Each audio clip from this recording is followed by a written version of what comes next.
शिव शर्व पिनाकपाणे गंगाधर क्रतुपते गरुडध्वजाप्ता श्रीमल्लिकार्जुन विभो तव सुप्रभातम्।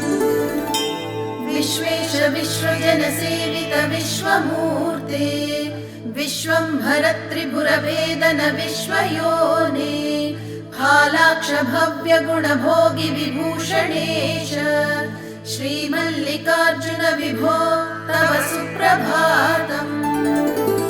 कल्याण रूप करुणाकर कालकण्ठ कल्पद्रुम प्रसव पूजित कामदायिन् दुर्नीति दैत्य दलनोद्यत देवदेव श्रीमल्लिकार्जुन विभो तव सुप्रभातम्। गौरी मनोहर गणेश्वर सेविताङ्घ्रे गन्धर्व यक्ष सुर किन्नर गीत कीर्ते गण्डावलम्बि फणिकुण्डल मण्डितास्य श्रीमल्लिकार्जुन विभो तव सुप्रभातम्। नागेन्द्र भूषण निरीहित निर्विकार निर्माय निश्चल निरर्गल नागभेदिन् नारायणी प्रिय नतेष्टद निर्मलात्मन् श्रीपर्वताधिप विभो तव सुप्रभातम्। सृष्टं त्वयैव जगदेतरशेषमीश रक्षाविधिश्च विधिगोचरतावकीनः संहार शक्तिरपि शङ्कर किङ्करीते श्रीशैलशेखर विभो तव सुप्रभातम्। एकस्त्वमेव बहुधा भवभासि लोके निःशङ्क धीर्वृषभकेतन मल्लिनाथ श्रीभ्रामरी प्रिय सुखाश्रय लोकनाथ श्रीशैलशेखर विभो तव सुप्रभातम्। पाताळ गङ्ग जलमज्जन निर्मलाङ्गाः भस्मति पुण्ड्र समलङ्कृत पालभागाः गायन्ति देव मुनि भक्त जना भवन्तम् श्रीमल्लिकार्जुन विभो तव सुप्रभातम्। सारस्वताम्बुयुत भोगवती श्रितायाः ब्रह्मेश विष्णुगिरिचुम्बित कृष्णवेण्याः सोपानमार्गमधिरुह्य भजन्ति भक्ताः श्रीमल्लिकार्जुन विभो तव सुप्रभातम्। श्रीमल्लिकार्जुन महेश्वर सुप्रभात स्तोत्रं पठन्ति भुवि ये मनुजाः प्रभाते ते सर्वसौख्यमनुभूय परान्नवाप्यम् श्रीशाम्भवं पदमवाप्य मुदं लभन्ते।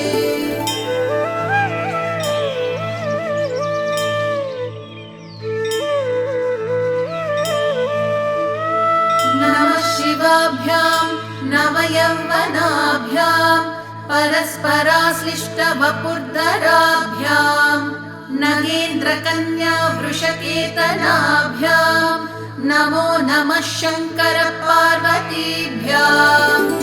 नमः शिवाभ्यां वृषवाहनाभ्यां विरिञ्चि विष्टिवन्द्रः सुपूजिताभ्यां विभूतिपाटीर विलेपनाभ्यां नमो नमः शङ्कर पार्वतीभ्याम्। अनघं जनकं जगतां प्रथमं वरदं करशूलधरं सुलभम् करुणाम्बुनिधिं कलुषापहरं प्रणमामि महेश्वरमेकमहम्।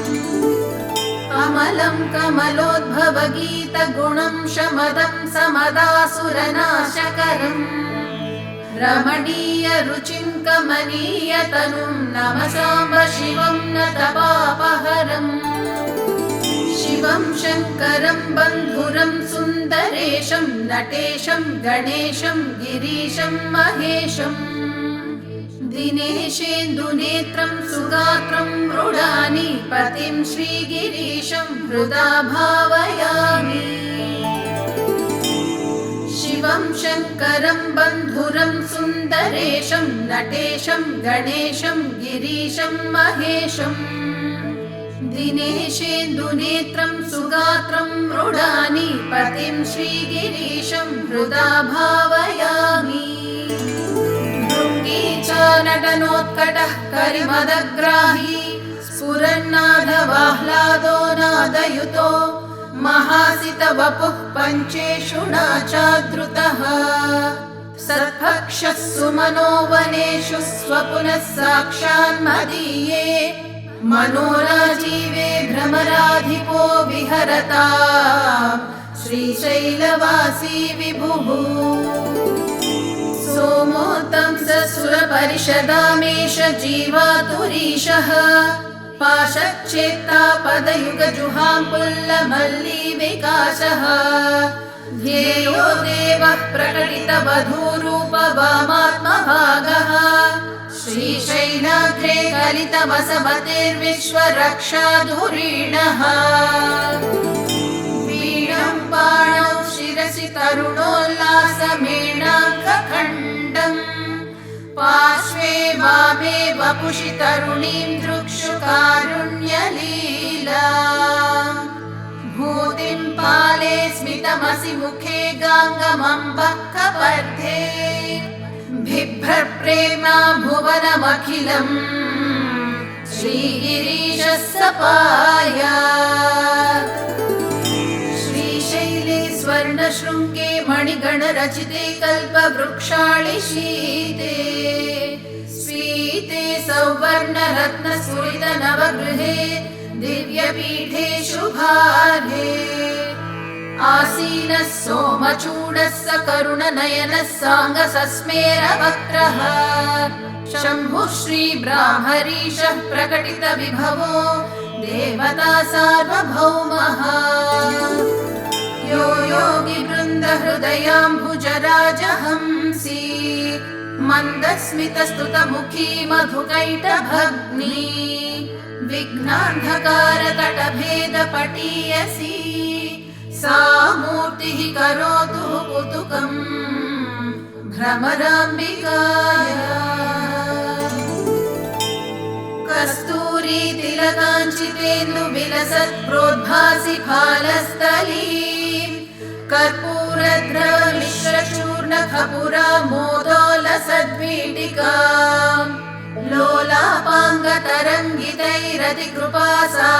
लोलापाङ्गतरङ्गितैरतिकृपासारैर्व्रतानन्दिनी श्रीशैलस्थलवासिनी भगवती श्रीमातरं भावये राजन्मत्तमराळमन्दगमनां राजीवपत्रेक्षणां राजीवप्रभवादिदेवमकुटैः राजत्पदाम्भोरुहां राजीवायतपत्रमण्डितकुचां राजाधिराजेश्वरीं श्रीशैलस्थलवासिनीं भगवतीं श्रीमातरं भावये श्रीनाथद्रुतपालितत्रिभुवनां श्रीचक्रसञ्चारिणीं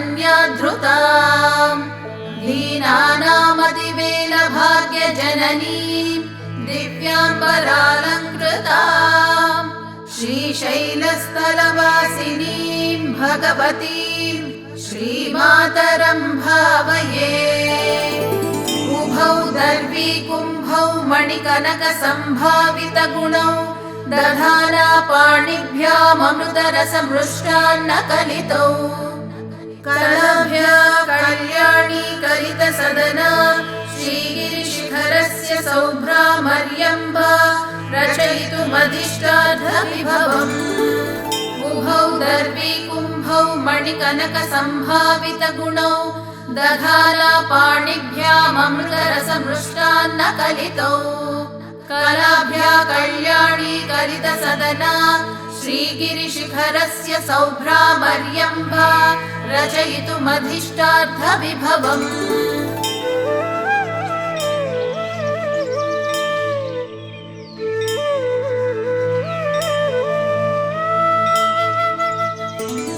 जय जय जय शम्भो जम्भवित्पूर्वदेव प्रणतपद सरोजद्वन्द्व निर्द्वन्द्व बन्धो जय जय जय जन्मस्तेव संहारकार प्रणय सगुणमूर्ते पालयास्मान् प्रपन्नान् जय जय जय शम्भो जम्भवित्पूर्वदेव प्रणतपद सरोजद्वन्द्व निर्द्वन्द्व बन्धो जय जय जय जन्मस्तेव संहारकार प्रणय सगुणमूर्ते पालयास्मान् प्रपन्नान् वधूमुखं पल्लवपाङ्गरेखम् अखण्डितानन्दकर प्रसादम् विलोकयन् विस्फुरदात्मभावः समेगति श्रीगिरिः सार्वभौमः कुरङ्गपाणिः करुणावलोकः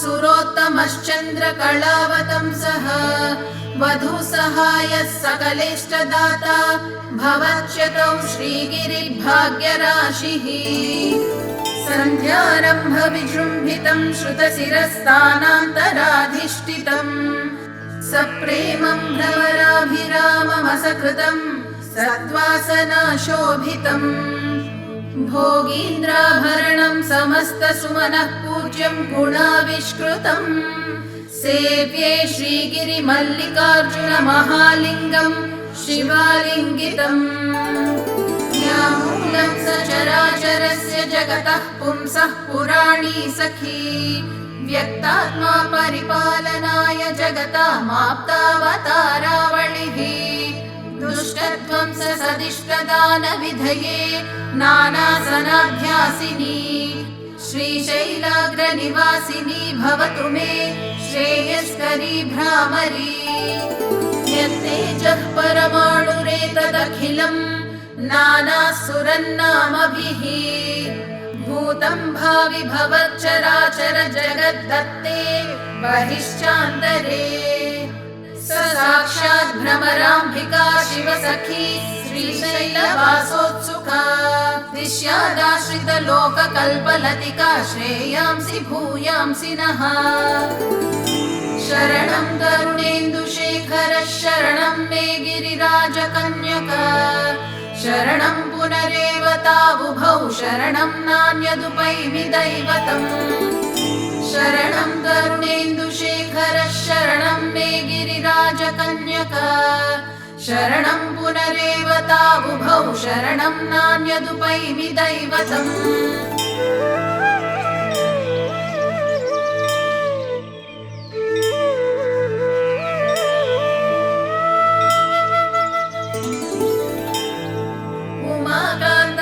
कान्ताय कामितार्थप्रदायिने श्रीगिरीशाय देवाय मल्लिनाथाय मङ्गलम् उमाकान्ताय कामितार्थप्रदायिने श्रीगिरीशाय देवाय मल्लिनाथाय मङ्गलम् सर्वमङ्गलरूपाय श्रीनगेन्द्रनिवासिने गंगाधराय नाथाय श्रीगिरीशाय मङ्गलम् सर्वमङ्गलरूपाय श्रीनगेन्द्रनिवासिने गंगाधराय नाथाय श्रीगिरीशाय मङ्गलम् सत्यानन्दस्वरूपाय नित्यानन्दविधायिने स्तुत्याय श्रुतिगम्याय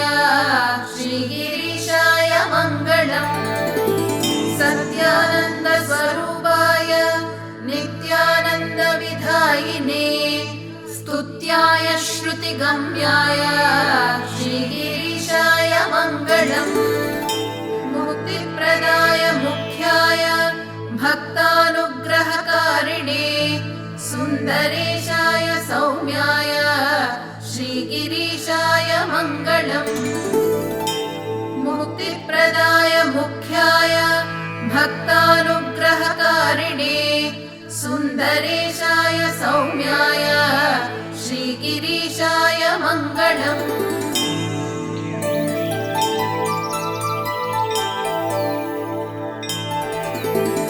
गौरी मनोहर सुरासुर मौनि युगचन्द्रकलावतंस कैलासवास करुणाकर भक्तबन्धो श्रीशैलनाथ चरणं शरणं तवास्मि। गौरी मनोहर सुरासुर मौनि वृन्द संसेविताङ्घ्रियुगचन्द्रकलावतंस कैलासवास करुणाकर भक्तबन्धो श्रीशैलनाथ चरणं शरणं तवास्मि। भक्तार्तिहार भवबन्ध विनाशकेश दिव्यापगाकलितकान्त जटाकलाप शेषाहि भूष वृषवाहन व्योमकेश श्रीशैलनाथ चरणं शरणं तवास्मि।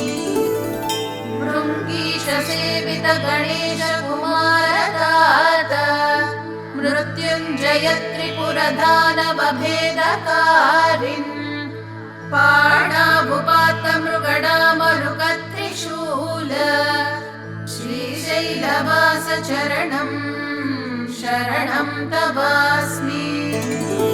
नागेन्द्र चर्म वसनाग्निरवीन्दुनेत्र नारायणी प्रिय महेश नगेश शम्भो मौनि प्रियाश्रित महाफलदोग्र रूप श्रीशैलवास चरणं शरणं तवास्मि। सर्वार्तिभञ्जन सदाशिवदानवारे पादप्रहार कलितोत्तममूर्धभाग यक्षेश सेवित पदाब्ज विभूतिदायिन् श्रीशैलवास चरणं शरणं तवास्मि। श्रीभ्रामरीश मदनान्तक कृत्तिवास सर्पास्तिरुण्डकलितामलहारधारिन् भूतेश खण्ड परशो भवबन्धनाश श्रीशैलवास चरणं शरणं तवास्मि। सर्वागमस्तुत पवित्र चरित्रनाथ यज्ञप्रिय प्रणत देव गणोत्तमाङ्ग कल्पद्रुम प्रसव पूजित दिव्यपाद श्रीशैलवास चरणं शरणं तवास्मि। शम्भो गिरीश हर शूलधरान्धकारे श्रीशैलवास भ्रमराम्बिकया समेत श्रीपार्वती दयित साक्षि गणाधिपेड्य श्रीशैलवास चरणं शरणं तवास्मि। श्रीशैलं शिखरेश्वरं गणपतिं श्रीहाटकेशं पुनः सारङ्गेश्वर बिन्दुतीर्थममलं घण्टार्कसिद्धेश्वरम् गङ्गां श्रीभ्रमराम्बिकां गिरिसुतामारामवीरेश्वरम् शङ्खं चक्रवराहतीर्थमहिषं श्रीशैलनाथं भजे। श्रीशैलं शिखरेश्वरं गणपतिं श्रीहाटकेशं पुनः सारङ्गेश्वर बिन्दुतीर्थममलं घण्टार्कसिद्धेश्वरम् गङ्गां श्रीभ्रमराम्बिकां गिरिसुतामारामवीरेश्वरम् शङ्खं चक्रवराहतीर्थमहिषं श्रीशैलनाथं भजे।